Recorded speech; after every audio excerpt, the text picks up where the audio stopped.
What lies beneath your feet? Sacred ground, watered with tears of blood. Shall we begin? Shall we begin? Shall we begin?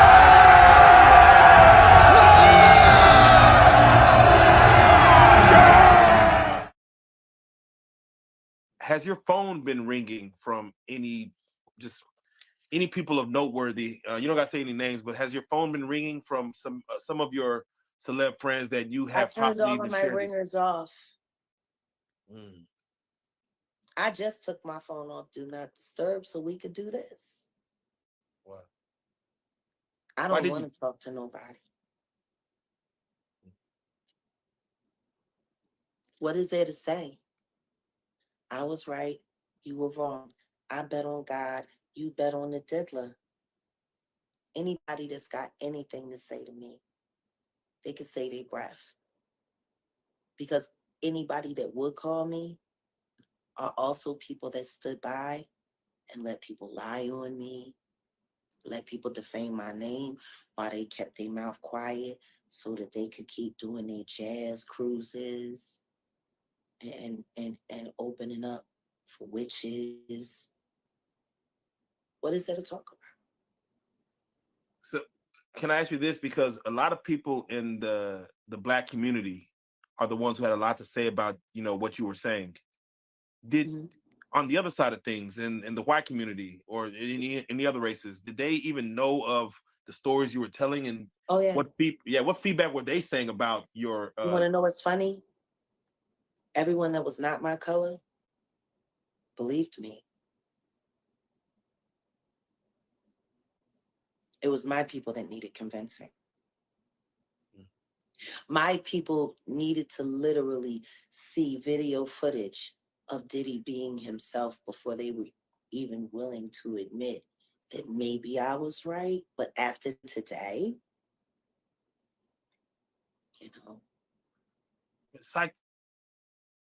It's like you're going after our heroes, and people don't want to believe that our heroes could be. If someone like the Diddler is your hero, then you should hurry up and go to hell with him. If someone like Jay-Z is your hero, then, just be glad you're not talented so he could sacrifice you like he tried to do me, and he succeeded with Aaliyah. Like, if these are your heroes, why don't you, keep saying free R. Kelly? Like, if these are your heroes, see, this is the problem that I have.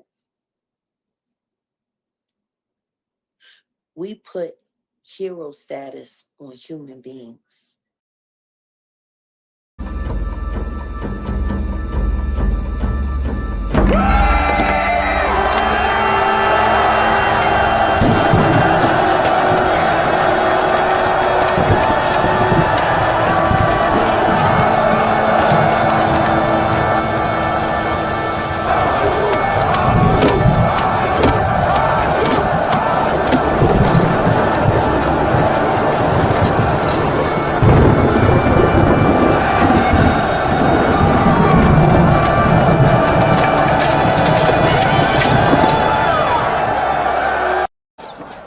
Tells me he can get me out of this mess, but he's pretty sure you're fucked.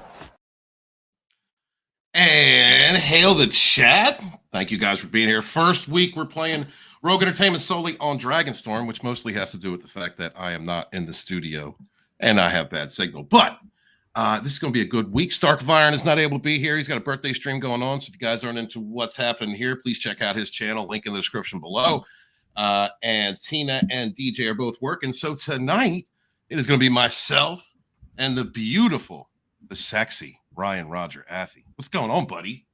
Dirty bastard. You should not be having sexual relations with anyone. Really? See, look, I've left him speechless already.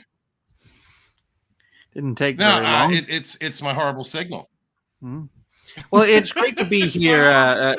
It's great to be here, Stephen. We've all had technical difficulties in the past, so I'm no stranger to that. I'm also no stranger to the concept of bloopers. Hopefully we'll have a good talk about topics of the day, especially in regards to situations that aren't really covered anywhere near enough in regards to popular culture, especially when we're seeing all of these degenerate monsters being exposed under that 3 steps to victory. Highlight the problem, find the solution, and be the change you want to see. And I think as we near the end of this decade, Stephen, we are nearing that 3rd step, which could have tremendous consequences for everyone involved. There you go. Absolutely. Absolutely. I had a discussion actually with someone about the issues that I see that are happening with people who don't like content creators who are talking about gaming or movies or television. And my stake on that is there are some people who understand and they've made those deep dives, into everything that's going on as far as like the ultra elite and how they control others, how they control our media, control entertainments. And it's very difficult to get past the conditioning that has been created with how we're blanketed with propaganda and misinformation on the mainstream media and entertainments. And that sometimes you need to slowly introduce people to the ideas so they can think for themselves of why certain gaming companies and production houses are pushing the type of misinformation that they are, or idealism, social justice, like the new age social justice, and how important it is to understand that there are many facets to the battlefield. You can't just introduce all these ideas to somebody and just and then lead them through it without them doing the work of thinking about it themselves. And that's my position. I mean, it'll drive you mad, Yeah. Stephen. If people are exposed to the full empire of lies, if that narrative control bubble is instantly popped, then you'll go mad. Yeah, absolutely. You have to slowly introduce people to the ideas of what's going on, the conditioning that's happening. And so, with like creators that I've worked with or worked around for a long time, like, Nerdrotic and those guys, they're doing the job and making money while they do it, of course, but they're doing the job of introducing the, greater masses to the idea of this is why you have these ideals pressed over entertainment content by actors and producers. And I think that is, for me, is most especially coming through like just before and then when the Fandom Menace formed, that's how I became aware of a lot of these things. I just think it's good. It's of great importance to me. And, I can understand someone who's known about it or been paying attention for a decade or more at, what's going on behind the scenes. But I think there is definitely something to be said for people on the ground floor who are introducing, this is why this stuff is being pushed in games. This is why people are being attacked, because they're pointing out the lack of quality, but there's, they, thems, and all kinds of other strange shit in your video game being pressed. Because it is about indoctrination. It is about changing people's perspectives, introducing ideals, like just creating a cognitive fog amongst people to confuse them, confuse gender roles, confuse ideals, for the sake of creating that confusion, a cognitive dissonance within the public. And it's something that we've been fighting for years, and I'm going to continue to do that. I mean, you've got the more prominent creators who are, in a sense, the folks that really penetrate the first bubble in the narrative control of the empire of lies. And that's why the most moderate of content creators, especially in the pop culture realm, are some of the most prominent. But those who have been there and done it, who have been active viewers for many years, who have been creators for many years, if not in the low decades, the more you understand the empire of lies, the more, shall we say, radical you become, the more you want to replace existing systems rather than simply reform them, which a lot of moderates, especially those who have their eyes lifted from the empire of lies, they want to reform the existing system to make it great again. But those who have really been in the trenches for a long time realize that the best way to build a better world, to build a better culture, and to build better entertainment is to start again from the ground up. Yeah, and I think that is worth supporting. Independent game creators, comic book artists, content creators. Content creation itself does need a reset. I think a lot of this has to do with the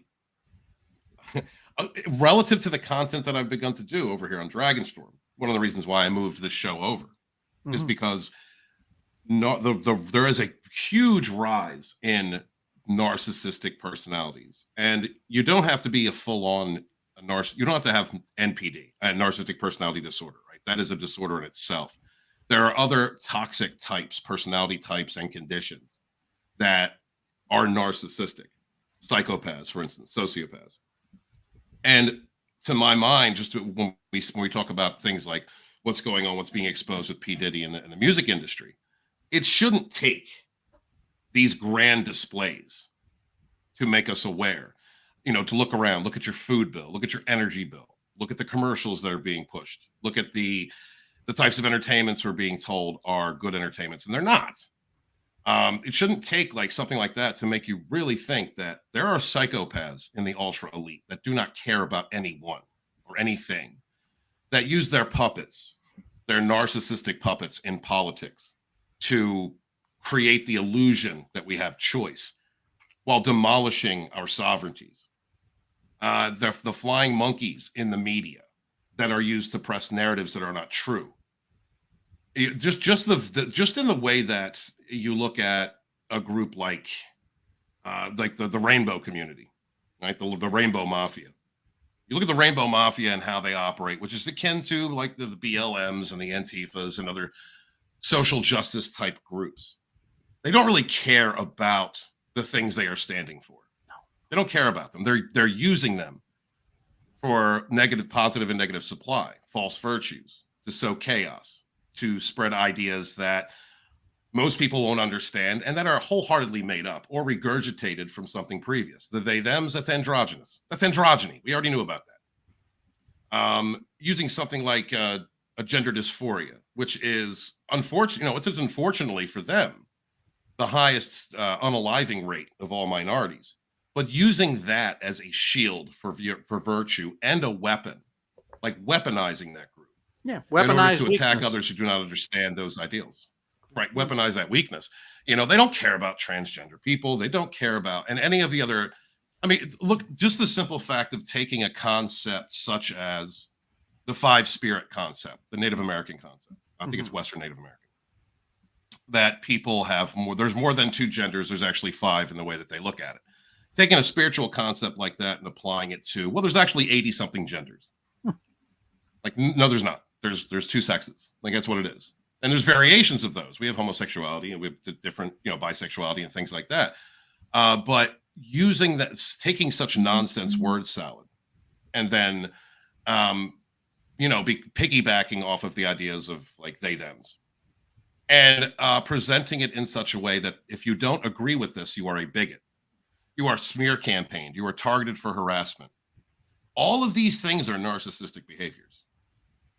This is what narcissists do in relationships, and this is what they're doing publicly. This is the rise of narcissism in our country, in our world, and it's sickening for me to see. Since I've been doing this content, I just see things differently. I can translate that into the experiences that I have you're had. Like Cypher. You're like Cypher in the Matrix. When you see the Matrix, you don't see the letters or the numbers. You just see like a bus or a car or a person or that sort of thing. But unlike Cypher, you're not going to fucking give it all up just to jack yourself back in, take the blue pill. You're not going to do that. You're going to showcase what the opposition is. And that is the core of highlighting the problem. And when you gather like-minded people together, and become more prominent, basically as established creators around the 10,000 to 100,000 subscriber mark, then you can find solutions by gathering like-minded people together who are able to highlight the problems. And then once you become a prominent level creator above, that's above 100,000 subscribers, the higher the better, because that means you have more influence on the discourse. Then you can aim to be the change you want to see. And there are various examples of this, especially from a creator corporate model. I think the most notable, although not the most desirable, would be that of Mr. Beast, the most prominent content creator out there who can do all sorts of crazy shit. But because he's so prominent, so popular, and so well connected, he can do those things. And it's like a philosopher king. It's like Plato's idea of a philosopher king coming to life. You also see this in a more mainstream sense with the likes of Elon Musk, a man who has so much resources, he can do whatever the fuck he wants, including go up into space with his super rockets. But you're right, Steve. There are plenty of evil people within the empire of lies, and they have plenty of Agent Smiths protecting their system. I mean, one example would be the likes of P. Diddy, and you mentioned before the stream started with Jaguar Wright, who rightfully pointed out just how devilish and demonic P. Diddy was, and she was rejected for the most part, especially by the Atreans, as I like to call them, but their actual term is the African American community. I don't know much about Jaguar and her highlighting the problem with P. Diddy, but I'm sure it was one hell of a scoop. It was, and guys, I'm not sure how many I'm not sure how many videos I could share with my current signal on, but I insist, go check out anything by Jaguar Wright. You can describe the situation in question. Yeah, exactly. That's what I'm going to try and do. She was a musician who worked in the R&B industry. She had been basically drummed out because she would not be part of these types of parties. She, came across different artists, knew different people, and saw the horrors that were happening in the music industry. Was basically drummed out of it because she's a truth teller. She, one of these things was not like the other. She has been speaking out about P. Diddy, Jay-Z, Beyonce, many others for a long time. She was talking about the arrest of Puff Daddy well before it happened, what was going on at these parties, as well as the child trafficking that has been taking place. When I am back in Dragonstorm Studios, I'm going to put together a stream specifically to show you some of the alleged victims that have been trafficked and some of the stories involving it, and it's horrific. That will definitely be an 18+ stream.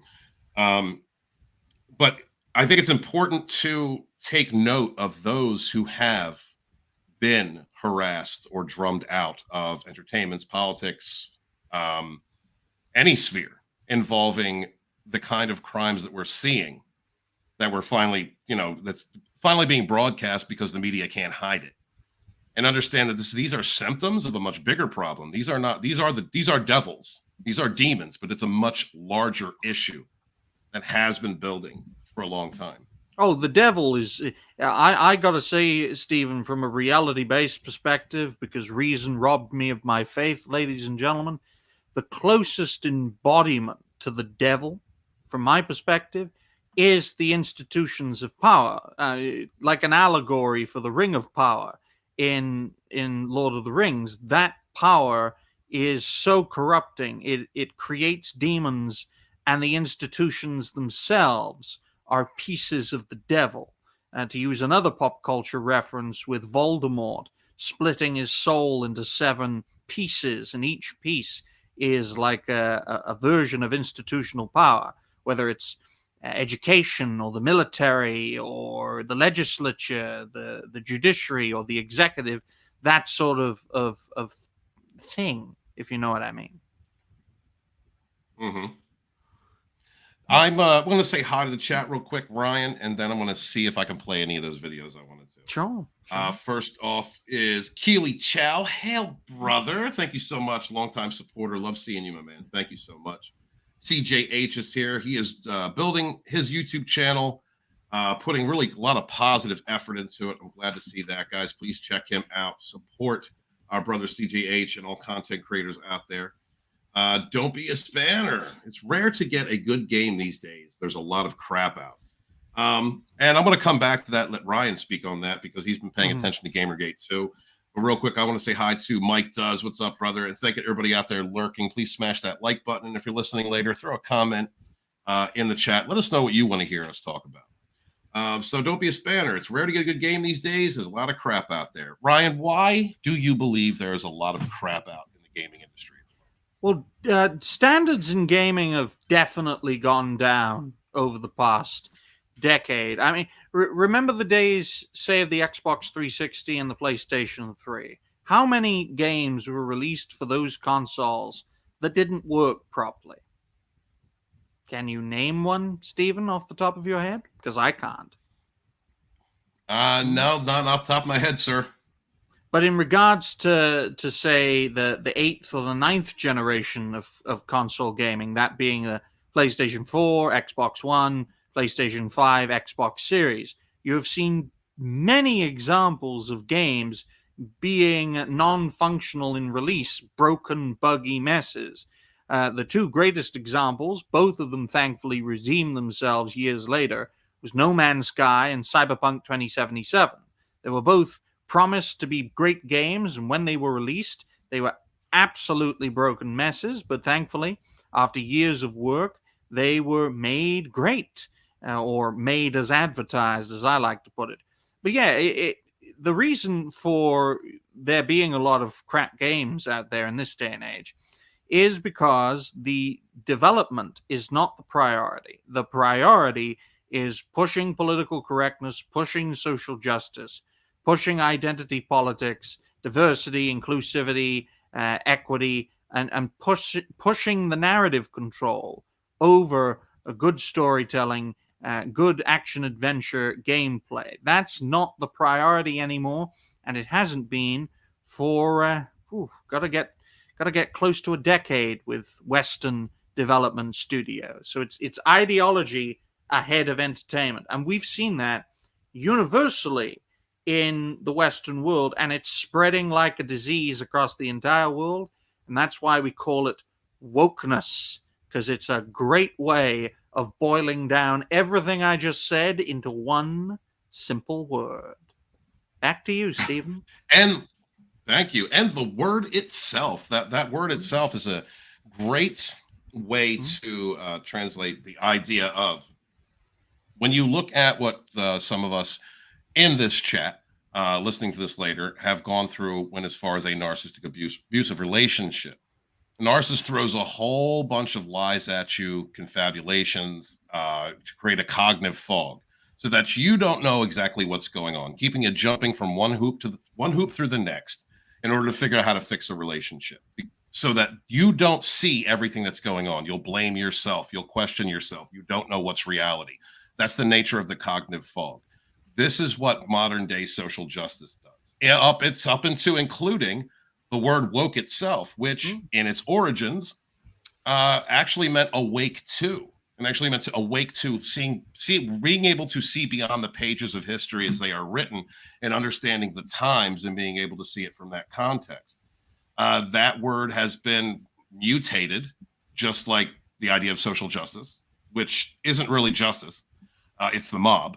But taking these ideas and then perverting them, creating word salads around them, regurgitating them to the population to create this cognitive dissonance. You don't know what you're fighting. You don't know what you're standing for. So you listen to whatever trusted voice you have that's pointing the finger and saying, this is good. While you have, this the very idea of God, what was his, what's his name? What's the guy that's, the guy that passed away, that Black Lives Matter was, George Floyd. His name, the fentanyl guy, George Floyd, right? So you take someone like George Floyd, right? You look at the history of George Floyd. George Floyd was arrested for almost stabbing his pregnant girlfriend, brandishing a knife at a pregnant woman, many times for drugs, many times for different crimes.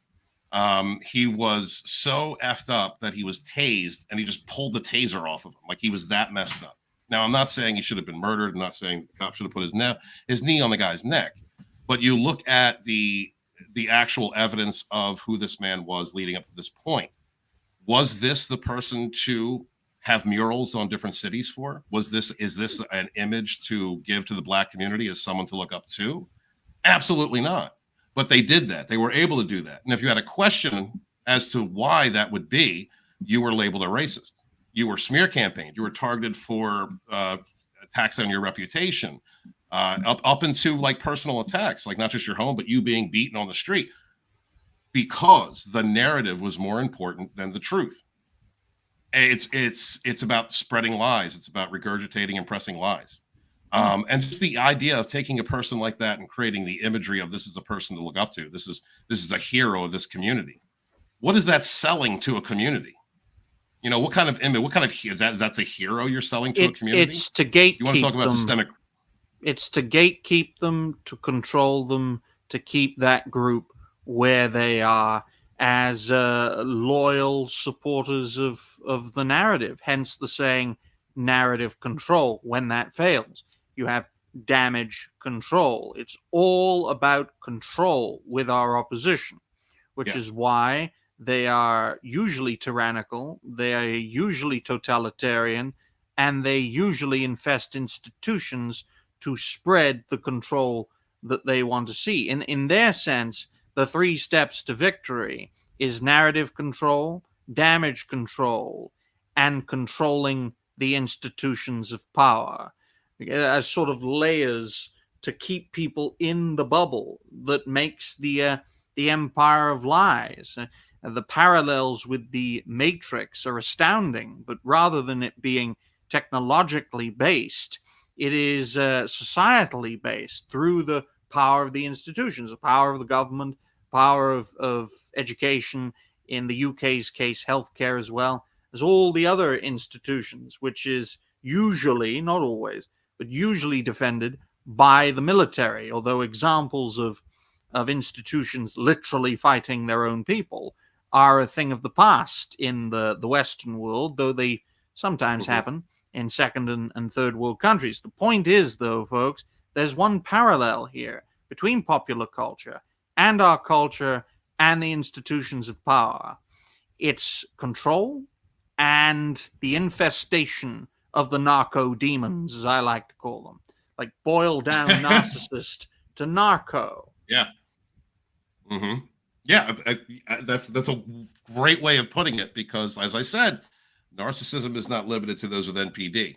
And it's a lot of what we're seeing comes from a narcissistic, toxic personalities. Real quick, I want to say thank you to CJH, $6.99 Canadian Super Chat. Appreciate you, brother. People will need to adopt to AI or fall behind. The woke mob is upset about AI taking their liberal art jobs and making the degree worthless. Is funny. Well, I mean, there's a lot of discussions around AI. I think it's a natural evolution, but just like previous technologies, like the advent of the internet, I think it's going to be perverted and used for nefarious means. Maybe the liberal arts guys should have invested more of their time than just that and gender study degrees. Stephen, think of a hammer that's capable of bashing your own head in of its own accord. Right. That's artificial intelligence, folks. I talk about it being a tool and that it can help people and provide peace and prosperity. This technology, especially its potential, the potential of it is far more dangerous than it itself. It's like a tool that's capable of doing the tooling. I mean, from a human perspective, that sounds fucking crazy, because we don't see hammers just nailing their own nails, do we? But to use the AI allegory, it would be literally like a hammer hammering nails just of its own accord. That's its purpose. And I have to say, folks, as someone who is pro-humanity first, as someone who is for being racist against the machine, I am of the view that this is, to me, a product of our own making, but a making that will ultimately destroy us. Now, the same argument was made when the atom was split, and it, to this day, still has the potential to destroy us.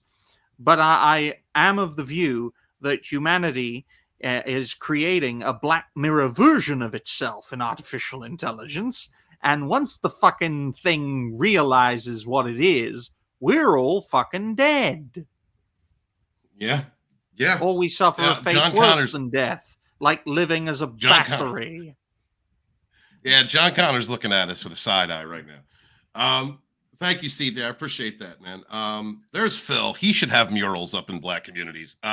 Congratulations to Phil for getting a gold medal in the martial arts competition he was involved in. Congratulations, brother. Good for you, dude. Good for you. All right, I'm going to give this a shot, guys. And if this gets too choppy, then we will just move on to the next segment, because I really did have a lot of stuff planned for you. Okay. Let's ching see. chong ching chong ching chong ching. Yeah. All right. Oh. What? Yeah, you keep humming. Keep the people entertained. Do do do do do do do. Yeah, man. Reality based. I can't think off the top of my head. You'll see all sorts of crazy things coming out of me. But yeah. Well, folks, if Rogue Entertainment utterly collapses, do check out reality-based Rogue Entertainment, which will be every Saturday at 11 p.m. UK time, assuming Walton gets fucked up by his latest girlfriend. So, yeah, got to keep the show alive. Got to keep the show alive in order to thrive. Keep on going, keep on growing, and you will survive. All right. Am I coming through, Ryan? Yes, I can hear you. All right. All right. We're going to give it a shot. There we go. Let's see. All right. We are going to cover that later. Oh, let's see if we can play this one. This is pretty nuts, man. A victim comes out against Usher, it'll show how egregious this shit is. Because if he can be a predator, then anybody can be a predator. Can't smile in your face the whole time. You feel what I'm saying? Like, people look at Usher, they don't see that. They're not seeing the victim. They're not seeing that boy that got rushed to the hospital. They're not seeing what the intentions was in his heart when he took Justin Bieber there. Let's be honest. He took Justin Bieber there. Diddy had been trying to get to Bieber for a minute. And his management was backing him off. But it wasn't until Usher took over management and had guardianship and gave temporary guardianship to the Diddler for 48 hours. Right now, he's having 48 hours with Diddy, him and his boy. They're having the times of their lives. Like. Think about that. He had already been to the hospital. That situation that Gene was talking about. And you still took Bieber there. But you got custody of him first. Diddy had already tried. They wouldn't let him. Actually, someone made reference to the fact that Diddy trying to get at Bieber the way he was trying to get at Bieber was looking a little predatory. And then Usher came in and discovered it and managed him and got custody of him and promised to look after him. And then he sent him to the Diddler. Does that sound like a good guy? It's horrible. Does that sound like a good guy? Now that we know what Diddy's really like. What kind of fucking asshole do you gotta be to take another boy, another talented boy, and put him in your place so it ain't gotta be you no more? Because that's what pedophiles do. They get victims, and then once they get to a certain age and they get too old for them to enjoy them, they send them out to go get the young kids. Now, if Usher is a procurer, and if Usher knew what was going to happen to any of those young children that he took to the Flavor Free Club, is he a good guy? Especially considering what happened to him. Especially considering that he sat with fucking Howard Stern, and Howard Stern said, would you send your kids? You're a dad now. Would you ever send your kid to Puffy camp? Hell no. To Puffy's Flavor Camp. And his immediate response was, hell! So it's good enough for everybody else's kids, but it's not good enough for yours. Yours are just good enough to die in Lake Lanier with no real investigation. What does that tell you, ladies and gentlemen? You there, brother? It tells you that in order to survive in the empire of lies, you got to be cutthroat, but in order to thrive in the empire of lies, you got to be evil.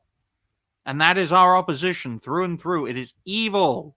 That is why it cannot be reformed. You cannot reform the Ring of Power. Check out Lord of the Rings if you haven't already. Great trilogy. But you cannot reform the Ring of Power. You cannot reform the institutions of power. They either got to fall and be replaced with something better, of the people, by the people, for the people, as it used to be, or we all fall. And when I say we, Walton, I mean every last human being on planet Earth, because that's what it'll boil down to.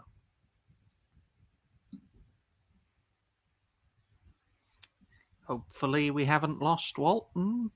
If we have, I'll have to solo, and that's not gonna be good. Oh dear. This is gonna make my timestamps a fucking nightmare. Well, ladies and gentlemen, I have no administrative control. Why? Because who would trust me with another channel's destiny? But Ladonis will be back in a minute. And welcome to the reality-based takeover of Rogue Entertainment. We've got lots of things to talk about on today's show, like why P. Diddy is going to be the Netflix version of Jeffrey Epstein. Now over to you, Walton, before I completely kill your recently developed channel. Thank you so very much. Yeah, okay. Well, we're not gonna go back to TikTok, which is a shame because there was a video Jaguar was gonna talk about our next topic. But yeah, I mean, exactly what Ryan was saying. Imagine that the culture in just that part of the industry. This is the culture of the entertainment industry. Sell the next person up the river. You know, with everything that happened to Usher, which is horrible. You know, what he dealt with and what other musicians and actors, young actors have dealt with. I mean, time and time again, we hear about the story from the Nickelodeon kids, Disney kids, all of these poor young people who have been peddled and used and abused. I find it ironic. It's something that's not really talked about too much. When Donald Trump was talking about draining the swamp and then had all the pushback that he did during his first administration, what people don't talk about is during the last year of his administration, the U.S. Marshals had the largest bust of trafficking rings ever in U.S. history. I have a feeling he knew who he was going after, the types he was going after. I mean, someone like Donald Trump and the Trump family generally know their way about the establishment. They have been part of it for at least a few generations, so they know how rotten to the core it is. Now, how compromised they were is a matter of debate, but one thing is true: they wanted to get the hell away from it, especially when Trump was getting towards the end of his life, because I think he could see the walls coming in, because this empire of lies, folks, in politics, in popular culture, in society, it's entirely self-destructive, and the end goal will be our complete annihilation, either through a blaze of nuclear glory or through a slow but sure drip of replacements. So there you go. Back to you, Walton. Thank you, sir. Should I try to go on X and pull these articles up, or would you be able to share? Well, I think sharing your screen is a lot easier to do than sharing video. So we'll have you try it first, Stephen. Then we can play it off as an entertainment blooper and get a good laugh from our audience first. Then I'll try. All right. Give me a moment, guys. Please smash that like button, share out the link if you would. Greatly appreciate you. Well, folks, in an hour and 15 minutes time, go and check out Hypnotic's Saturday Night Hypnosis, episode 110, hosted by Hypnotic. I am a regular on that show. So is SmashJT, who we will be talking about a little later on in today's show. And the special guest for that show will be Legal Mindset. That's Hypnotic's channel, at Hypnotic with 2 C's on the end, so you can find him. And hopefully you will enjoy that show. 8 p.m. Eastern, 1 a.m. UK time. Back to you, Stephen. Thank you, sir. So unfortunately, one of the videos I wanted to show was Jaguar talking about Judge Joe Brown, who had come out not too long ago and said some things concerning Kamala Harris that were appeared controversial, but those of us who have paid attention to the political scene understand exactly what he's talking about. So I wanted to go through that for a moment. And I'm going to share screen right now, see how well this operates. This was passed on by, I think it was passed on by Tina Bojan. So let's check out this little video, this little ditty. See if I can get the music. Oh, here we go. I got to hit unmute. There we go. Long before she met Doug Emhoff, she dated some prominent men, including in 2001, former talk show host Montel Williams. Back then, he was the famous one and had to introduce her to the paparazzi. A corrupt witch. She's been corrupt her whole life, and she fucked her way to the top. Oh, Lord. They used to detail this witch in the LA Times with her sexual escapades. She fucked damn near everybody trying to get up. She used to be a frat hoe when she was at Howard. And she ain't black. You know, I got to do this, Miss.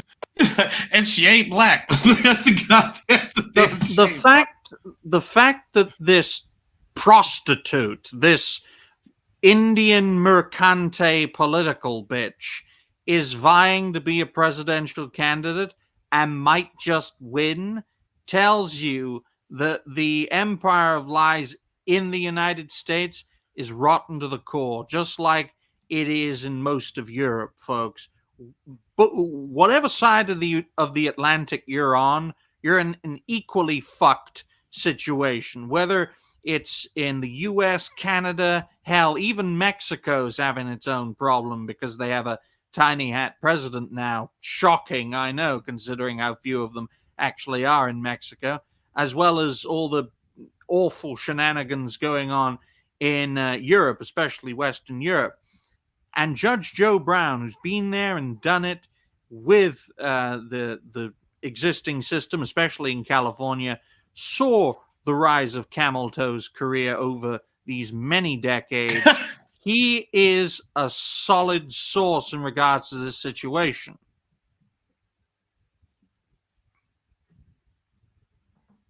Back to Stephen. Yes, sir.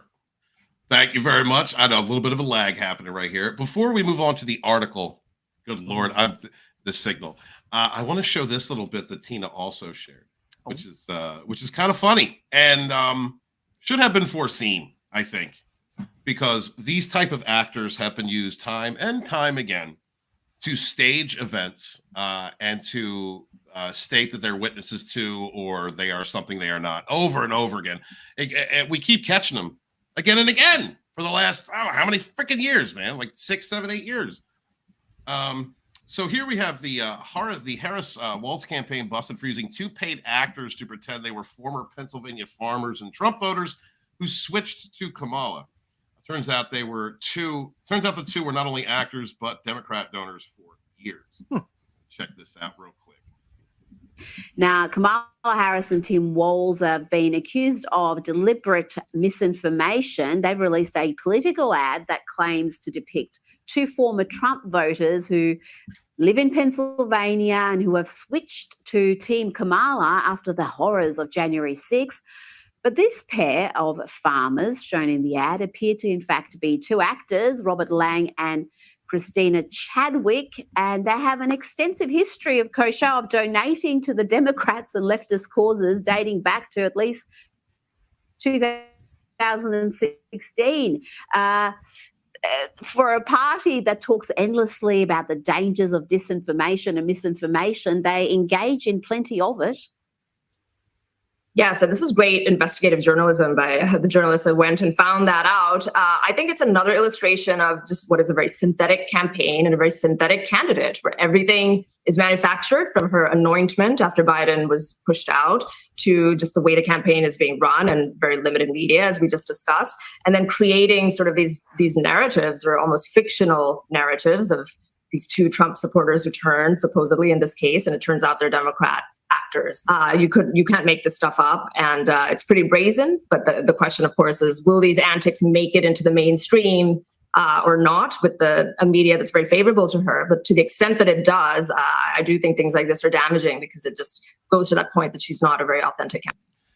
And you look at, I mean, for over the, I don't know how many years. Can I make an assessment before we move on to the main point, Walton? Sky News Australia, sure. and two of them are, sorry to say, a pair of Guptas. Please carry on. I know they're on our side, Stephen, but are they really? You never know. Please go ahead.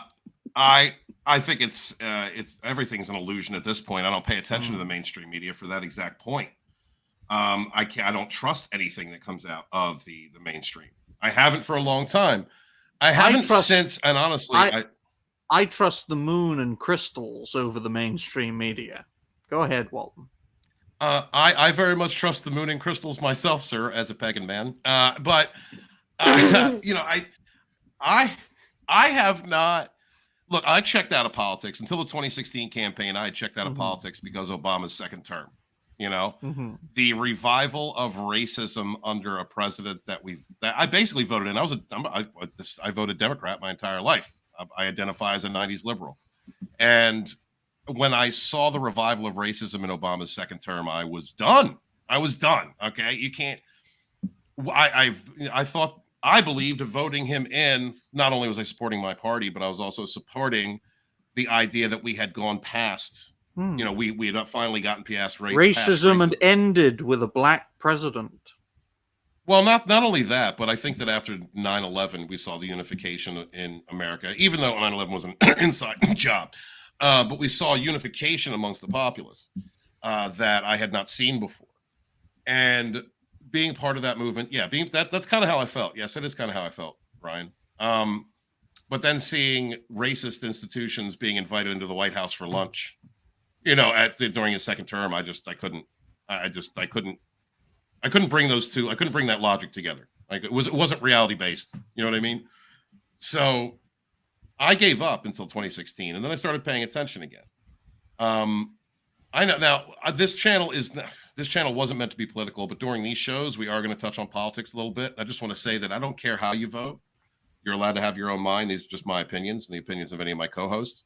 But I looked at the Matrix and how it glitched and how the whole world came together against an outsider, kind of how a narcissist and flying monkeys will ostracize and destroy the reputation of someone who isn't a part of their network and doesn't agree to their lies. And that's how I saw the country treat Donald Trump. He had to fight the FBI for 1.5 years. You guys remember James Comey? Like, do you understand? Like, do you see how, you know, did you understand how bringing up the fact that we paid a crazy amount of taxes for imports from China, and then him declaring that they would also do the same or not tax us for imports and exports, was masterfully designed by the mainstream media as being anti-American. What is anti-American about making people pay their fair share and not taking advantage of our laws and taxing us when we're not taxing them? Like, what is anti-American about that? I couldn't. There was a lot of things, like those instances that I could not. Like I said, I could not put those pieces together and understand what was going on.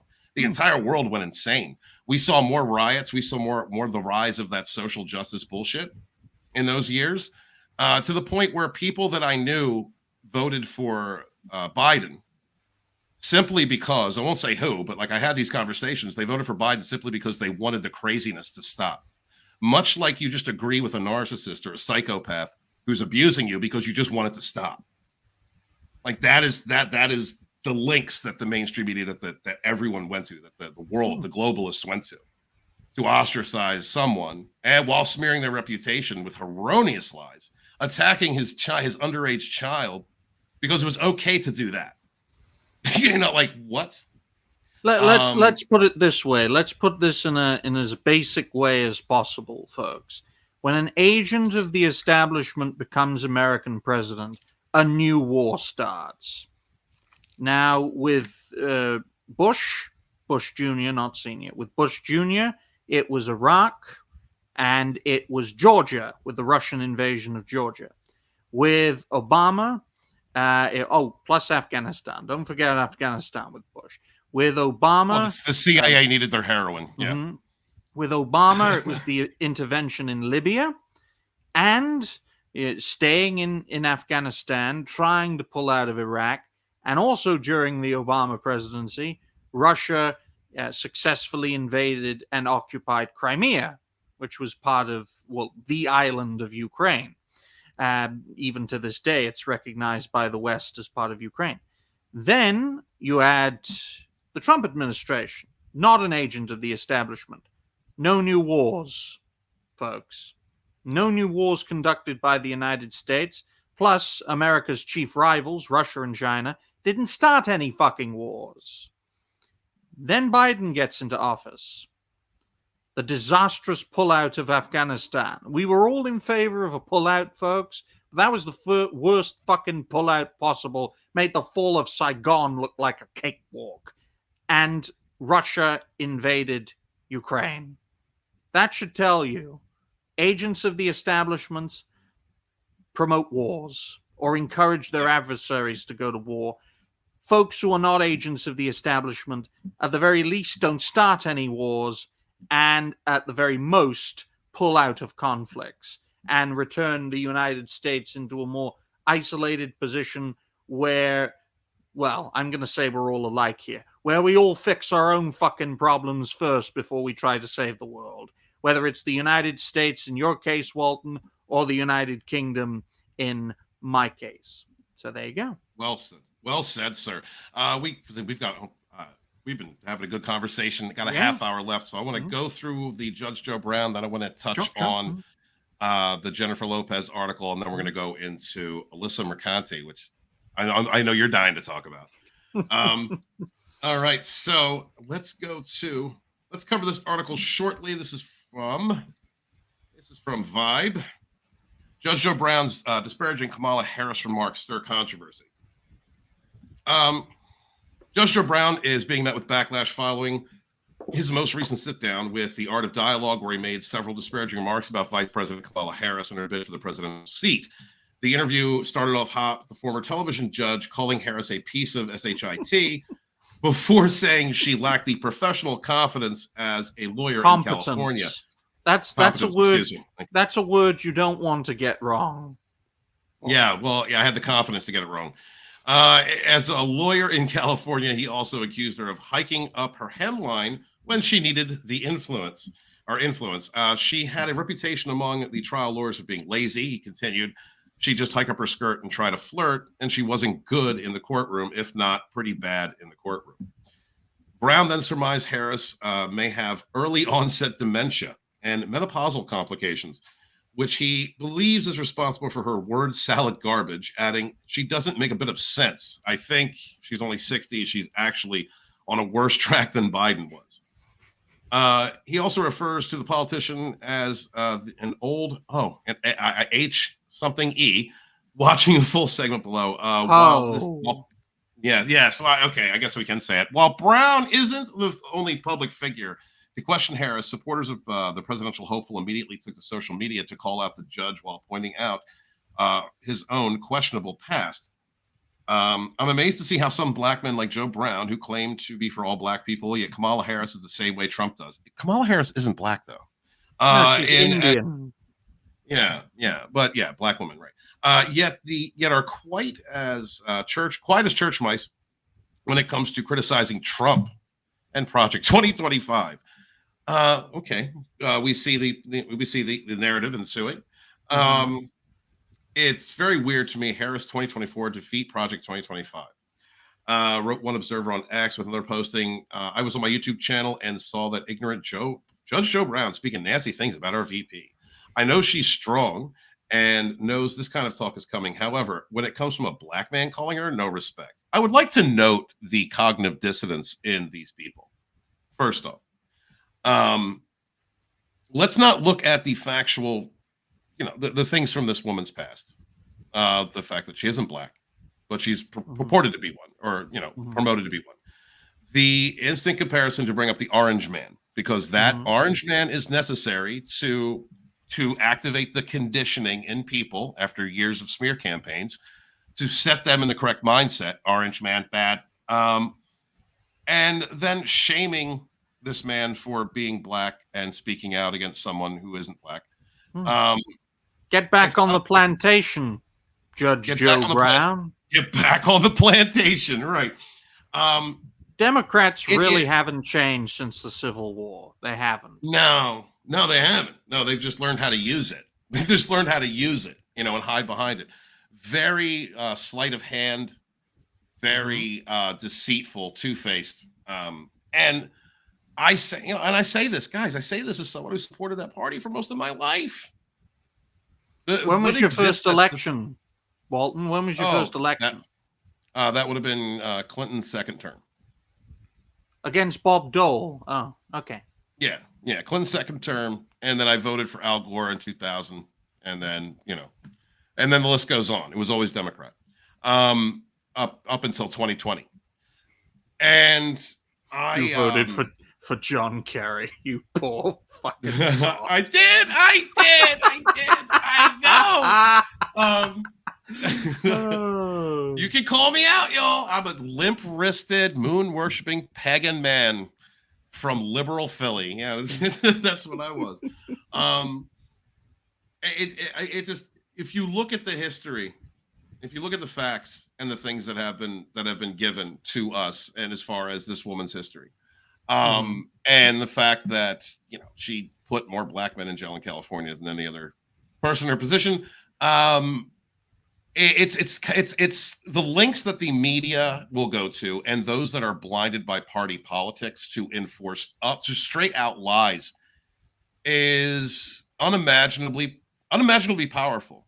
This is the strength of being lied to over and over again, of being basically your mind beaten into submission that you have to toe this line.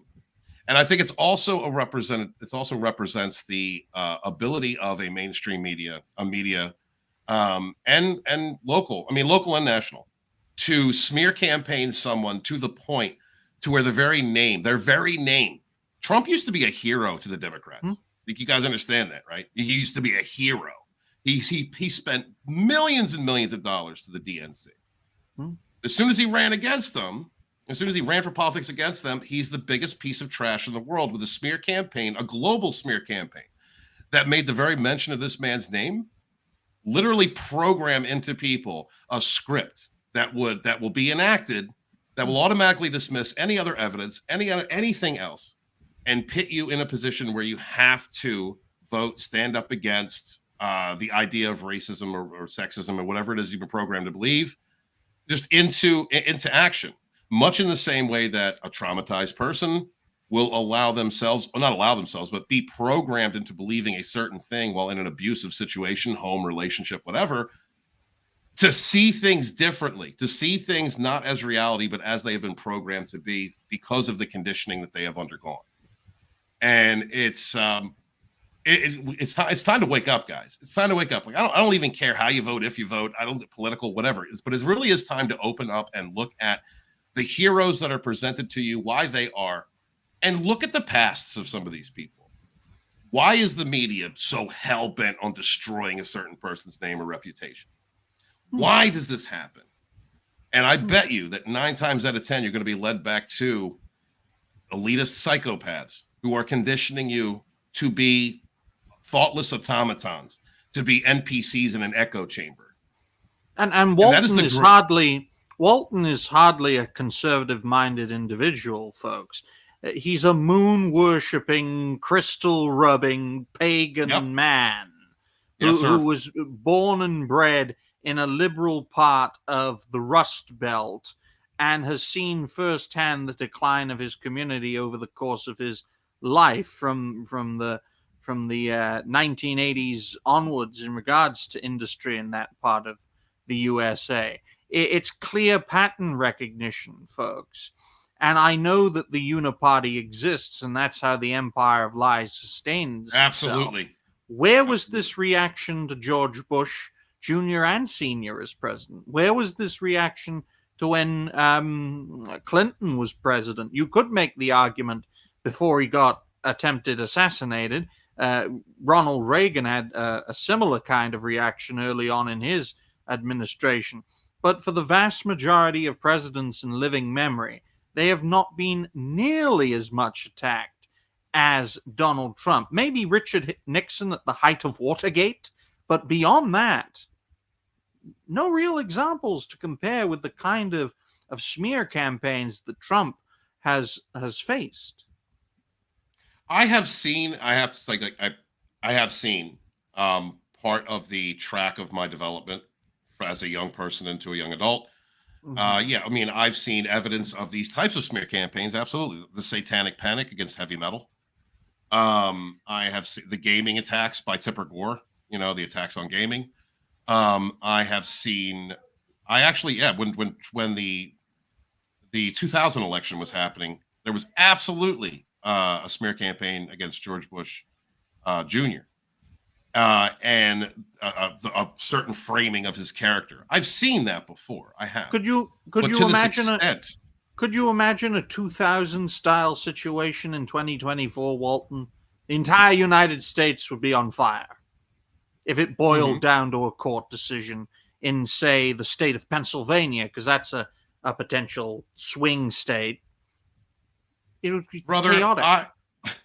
Brother, I have never seen a cognitive dissonance created, a propaganda campaign, a smear campaign that led to the evidence, being so in your face, like the 2020 election, where counters, the official observers are removed. I saw it. Yeah, I saw the damn thing. Windows. I watched the whole damn thing. Yeah, and it was just right. It was stop the count. Yeah. The projected winner is this person, and then by morning, after the count, the officials are removed and the counting offices are closed, all the windows are closed. All of a sudden, this other person's the president. And then when there was a pushback from citizens who rightfully assembled to protest some type of fraudulent behavior, they were labeled as insurrectionists, arrested, thrown in jail. How could you be ahead? How could you be ahead in every single one and end up losing them all? Because I watched it through the night. I thought after Florida came in as like not just this, but like an actual win for the Republicans, I'm like, it's all fucking over. Trump's gonna sweep through this perfectly well.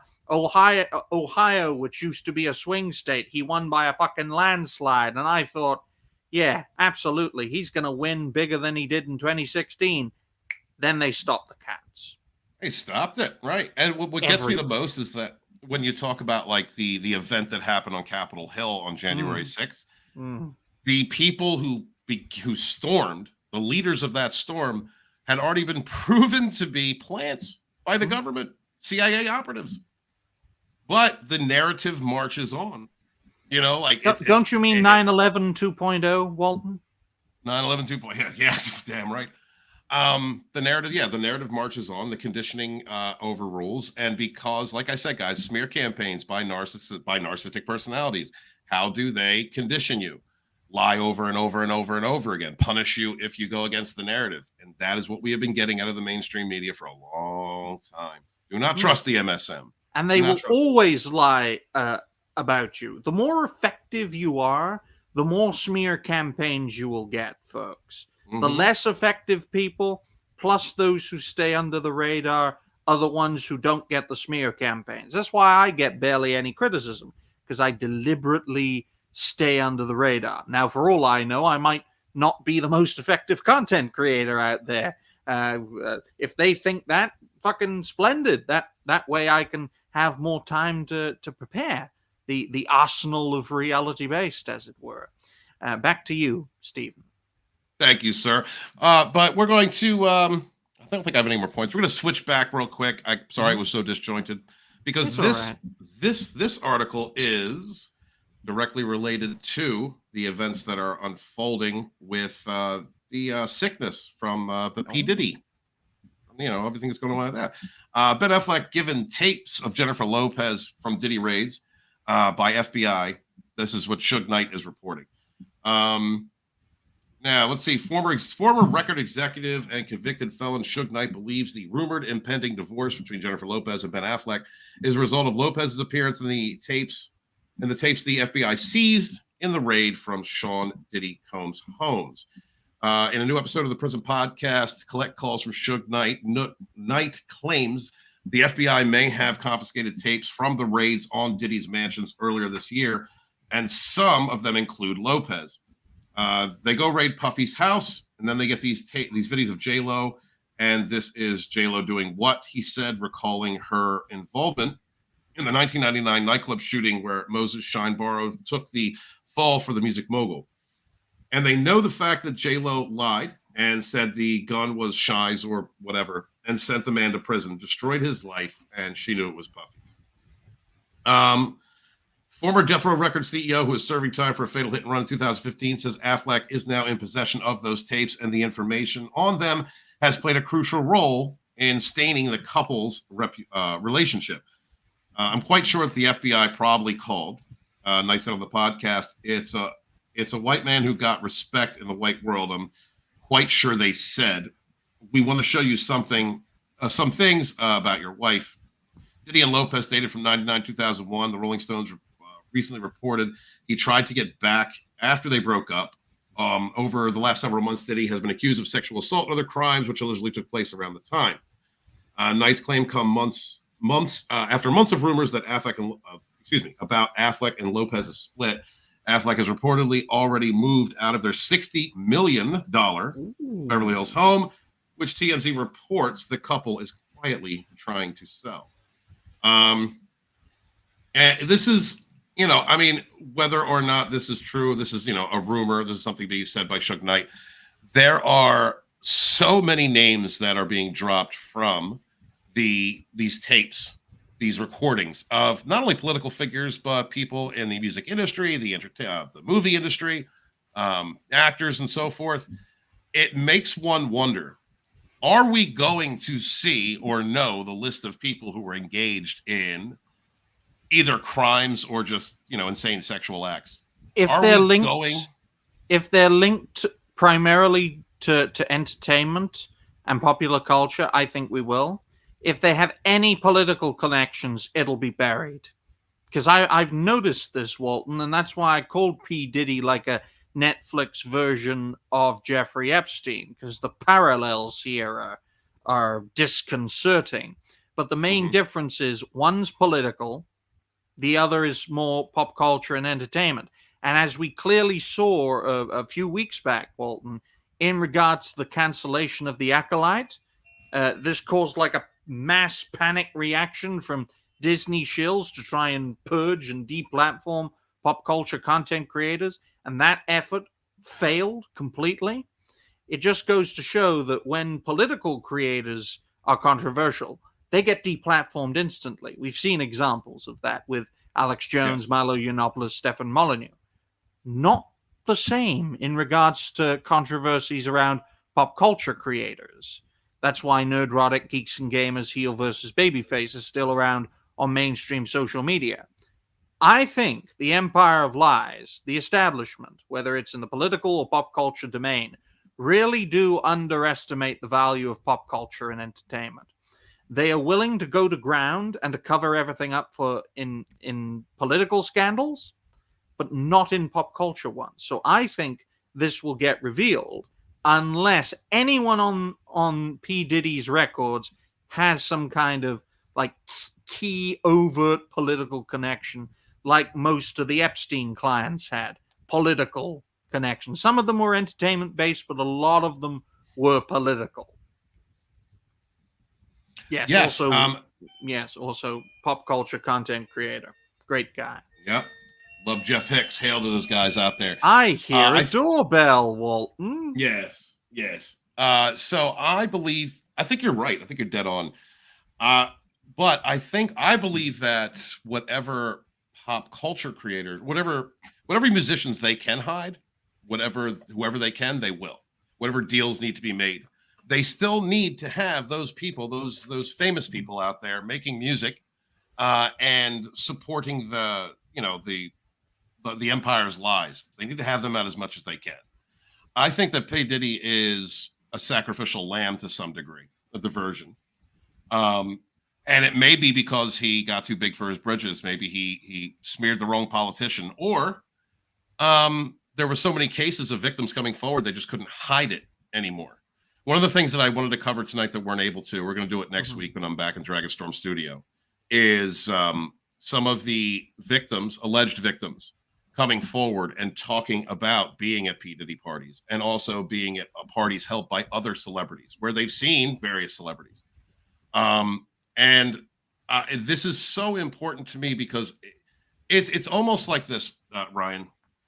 For people who have been through narcissistic abuse, when they're stirred up and made crazy, they look crazy to everyone else. If you've never been through it, if you've never seen it, like you've seen them like maybe go to drugs, go to drinking, or just start acting wild and saying things that acting out of character, acting crazy because they've been made crazy.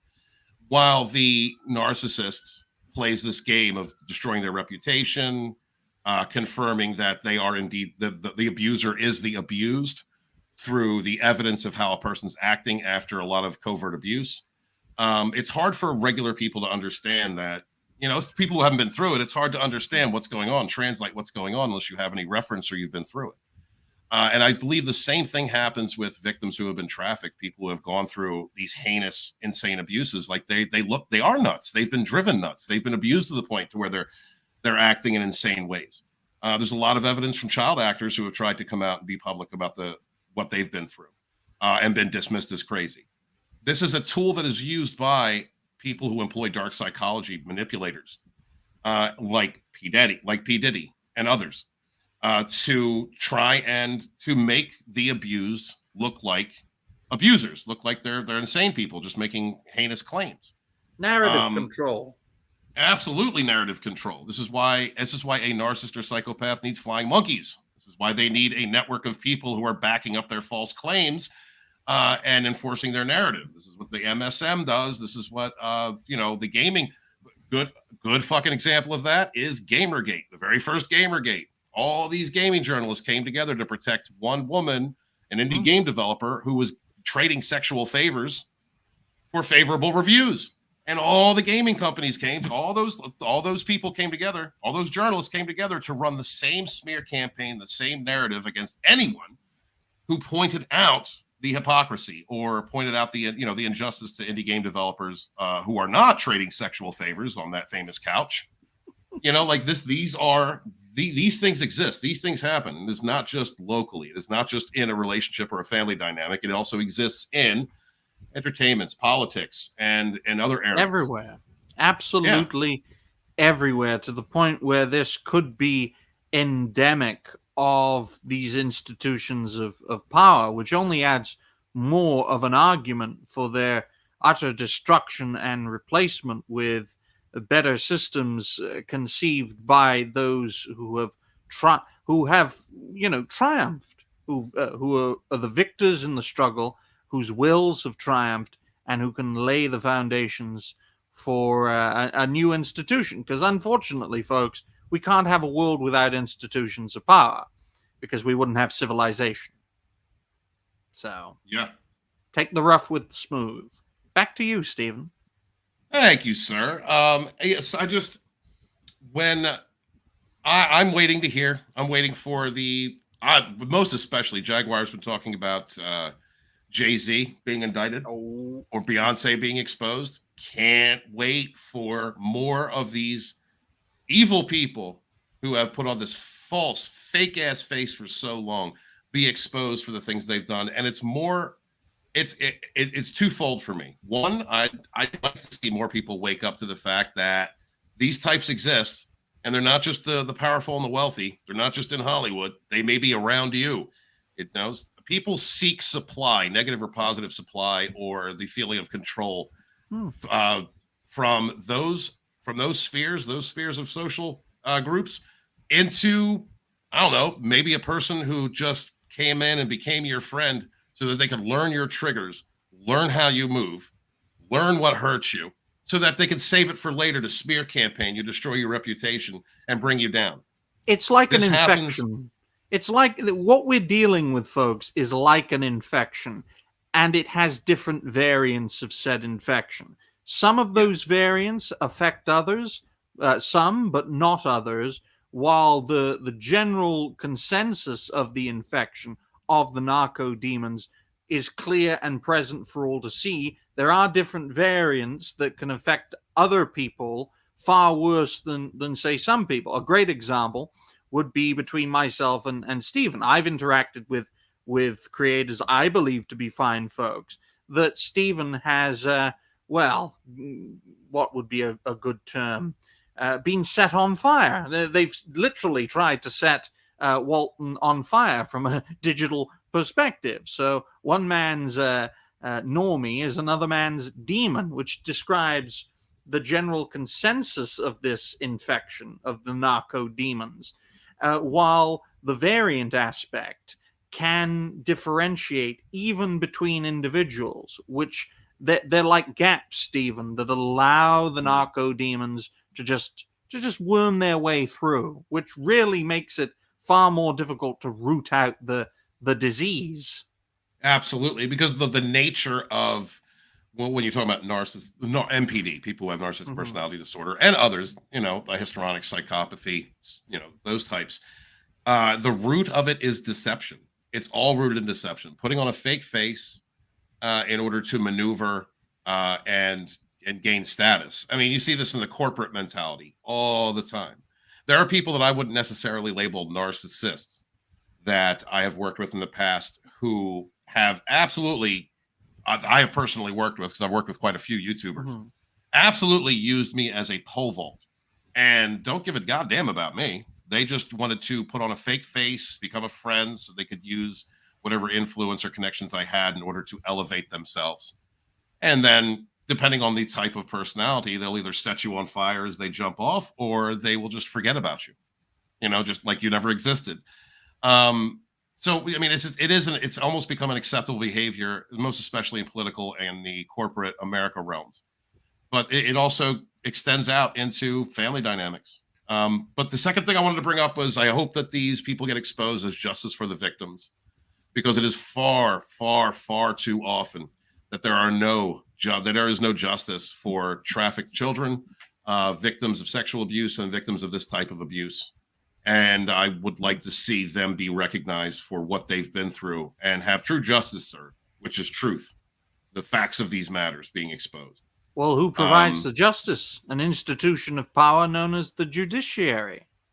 Yes, who is at this point hidden from us things like flight logs to Epstein's Island, Gwendolyn Maxwell's transcripts exposing whoever was a part of that. And are most likely, I hope not, but are most likely going to sequester most of the tapes and the amount of information that that our government has gotten from the pdiddy raids. I hope not, but these are injustices. Why do we not have this information? Why is the public not aware of who the predators are in our society? That's why it's vital. It's absolutely vital, folks, for openness, honesty, and transparency. And it's good to see Zax. I hope you're doing well with your massive shoulders and your capability to still speak your mind despite being based in Canada. How have you not been arrested yet? Back to you, Walt. Thank you. Yeah, Zach's got a wonderful crew. Zach's put a link out to your channel. Please check him out. You have a lot of fun, a lot of just some of the best people on YouTube. And for me to say that a circle of people are the best left, that's a big thing. I've been through the ringer with a lot of people. Thank you, Zach, for being here. Now, these last 10 minutes of the show, I'm going to hand this over to Ryan Roger Athey and let him explain to us the controversy that is currently taking place between Alyssa Mercante, or as I like to call her, Mercante. Yeah, and SmashJT. Take it away, Ryan. Well, folks, in regards to this whole situation, this has been a long time coming in regards to Mercante, a digital prostitute cosplaying as a video games journalist. And I might as well share my screen. I've said it so often, Stephen. Thank you for laughing. But what I'm going to do now, folks, is I'm going to share my screen. We're going to browse through Twix because it's a lot easier to go through than video. Why? Because, well, Stephen showcasing it. That's why. Great example. Here it is, folks. This is in regards to SmashJT recruiting Ron Coleman, a great lawyer who worked with that Park Place. Yes, he's Jewish, but most of them are. In regards to lawfare, that was one thing I learned studying law for 6 years. Basically, Mercante sent a cease and desist legal letter to SmashJT, accusing him of defamation and accusing him of harassment in regards to all sorts of things, like the fact that she's a digital prostitute, which she has confirmed. And if we keep going down, we'll get to the original. Because see, look, folks, this is Mercante's ass. She showcases her ass, folks. She's a digital prostitute. She is. She used to write a sex blog, her own fucking words, and yet she's accusing SmashJT of defamation and harassment for showcasing the fact that she did this sort of thing before she became a video games journalist. If I keep scrolling down, she did send a cease and desist letter. It was 5 pages long, 5 pages of Mercante legalese bullshit from a lawyer who cannot even be attributed to the practice that he referenced. It was obviously done for free, because usually these legal letters cost a lot, Stephen. But it was obviously done for free because this guy cannot be traced in regards to the law firm that was referenced in the letter. And I personally think, I don't know this for a fact because I'm not a fucking journalist, but I personally think Mercante paid this bastard with a blowjob or two under the table, considering she was at least a sex worker, and she did publicly say that she will go back to sex work once her career as a video games journalist comes to an end. It just goes to show that she is completely unhinged and she is pushing for this lawsuit. And I don't believe she truly understands just how dangerous that is for her. SmashJT can take that hit. He's got a wonderful community of content creators, with myself thankfully being part of it, because, you know, it's an honor and a privilege to be among fine folks and fellow creators, especially Smash, one of the most moderate, who's quickly becoming one of the most established creators out there, Stephen, just highlighting the problem with video games journalism and folks like her who are giving games journalism a bad name, which is the core of Gamergate 2, just like the core of Gamergate 1 was highlighting the problem with ethics in video games journalism, exposing bad games full of woke bullshit and DEI nonsense. And this bitch is trying to defend that while cosplaying, for lack of a better term. Look at her. Does this scream fucking professionalism from her? A professional from the porn industry. Exactly. That's why I recommend her, and I still will to this day. Go back to what you're good at, bitch. Go back to what you're good at. before this wall hits you. Okay.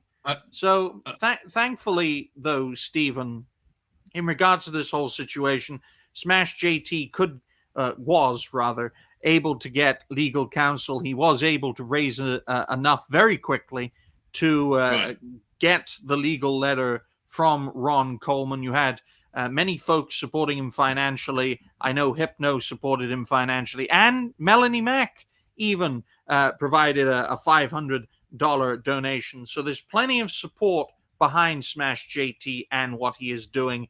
And if it gets to the point where it's an actual lawsuit, it's going to completely destroy her, especially in the discovery phase. And I am of the view that nothing will really come of this. This isn't the first time Mercante has done this.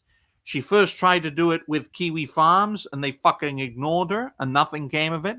And also a group called Black Girl Gamers, which basically run cover news stories for the games industry, tried to throw a cease and desist legal letter at that Park Place, founded by John F. Trent. And the same guy, Ron Coleman, basically retorted with his own legal letter, just practically laughing from a legal perspective at the cease and desist letter, and nothing came of it on Black Girl Gamers' side. So best case scenario is this is just a desperate grab for attention from Mercante, but worst case scenario, she is going to have her ass handed to her, to the point where through discovery, through litigation, through the whole lawsuit process, she will be completely ruined, and she hasn't got a leg to stand on in regards to the case in question, Walton, and she will have to go back to sex work to pay all the legal fees and damages to SmashJT. That's the worst case scenario for her. Worst case scenario for SmashJT is needlessly going through months or potentially years of legalese bullshit, especially through the discovery and litigation phase, where both sides have to discover everything and everyone has to provide information for context for the case. And since it doesn't have to be kept private, everything gets leaked, basically, which is why lawsuits are so damaging. So if she wants to do it, best of luck to her. It's going to fucking ruin her, though. As for SmashJT, he's one of the most moderate, reformist type content creators I know, especially as a man who once worked in the games industry. In Smash's case, he knows his way around these sorts of things. And I think for someone like her to target a moderate, more prominent moderate, especially in his recent growth, just goes to show that our opposition don't have the fucking balls to tackle the radicals, and they don't have the gumption to tackle those who will literally go all out against them. I mean, Hypno's a great example of this, Walton. Hypnotic is a man who will do whatever it takes to do you in and to see you through if you fuck with him. Whereas with SmashJT, he's a lot more moderate, much more reserved. And this is from someone who's had good interactions with both these creators for quite a while now. More recently in Smash's case, but I was the first creator to discover him amongst pop culture circles. It just goes to show Mercante doesn't have a leg to stand on. These legal letters are flying. Hopefully nothing comes of them, and she just crawls back into the cave she came from. But she's desperate for attention, Walton. She's desperate to control the narrative, and she's desperate to own the chuds. Folks like us who highlight the problem with these progressive fucking ponces. Back to you, Steve. I'm done ranting. So what you're saying, yes, what you're saying is that a person who has been shown to be a proven liar in the past was held accountable for things that they actually said, and then when they were held accountable, began to threaten and in legalese the person who held them accountable for the things they had said. She put me on a list, Stephen. She put me on a list. I think it was number 6 or 7. She put Hypno on a list, number 1. SmashJT was number 2 on that list. She literally set up a list of content creators for her fucking simp horde to basically say, go after these fuckers, do them in, try to ruin them. Now, thankfully, in my case, they didn't go after me. They mostly targeted Hypno and Smash and focused more on Smash because Hypno ain't a moderate. He got no time for that shit. Go ahead. So what you're saying is that she then created a narrative to smear the reputations of others and then direct others to attack the targets of this harassment. Everything that you're saying screams narcissist. Everything you're screaming, that all screams narcissistic personality. It's again attributes to why I've moved Rogue Entertainment over to this channel, because this is an epidemic and these people are everywhere.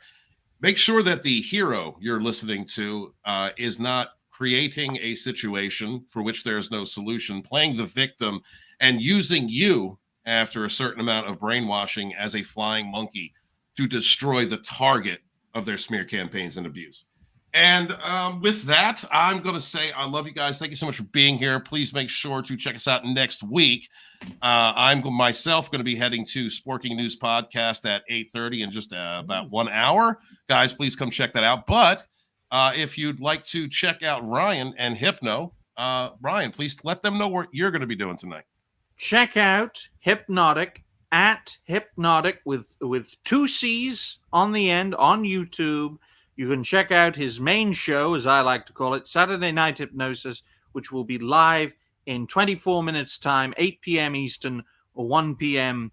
Not 1 p.m., 1 a.m. UK time. Pretty late for me, but I'm sure you will enjoy that show. Episode 110, my 80th appearance in a row. We'll have Legal Mindset on, and SmashJT will be on as a regular, and we'll be talking about the whole legal situation and talk about the complete and utter demise of Ubisoft. As for me, you can check me out at Ryan Roger Athe, host and founder of Reality Based. I've made a few videos for today, and tomorrow we will be having a packed panel show. Might be a 2-parter, but experimentation is not my forte. Thank you all very much for watching, and have a great day/night. Thank you so much, guys. Please make sure to check out those wonderful creators. And Ryan is a wonderful advocate for content creation and an excellent judge of character in as far as the content and messages that they provide. So please make sure to check out everyone he's mentioned. And I love you guys. I am author Stephen Walton, the Fandom Menace historian, your historian, born in the chats of the High Council with my brothers and sisters fighting for our modern mythologies. Please remember to wash your hands, wash your ass, be good to each other, yet suffer no fools. Peace.